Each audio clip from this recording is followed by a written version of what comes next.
ॐ नमस्ते अस्तु भगवन् विश्वेश्वराय महादेवाय त्र्यम्बकाय त्रिपुरान्तकाय त्रिकालाग्निकालाय कालाग्निरुद्राय नीलकण्ठाय मृत्युञ्जयाय सर्वेश्वराय सदाशिवाय श्रीमन्महादेवाय नमः।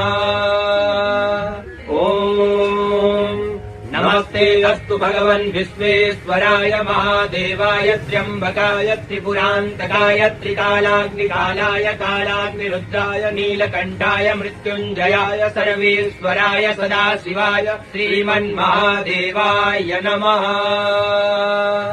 ॐ नमस्ते अस्तु भगवन् विश्वेश्वराय महादेवाय त्र्यम्बकाय त्रिपुरान्तकाय त्रिकालाग्निकालाय कालाग्निरुद्राय नीलकण्ठाय मृत्युञ्जयाय सर्वेश्वराय सदाशिवाय श्रीमन्महादेवाय नमः।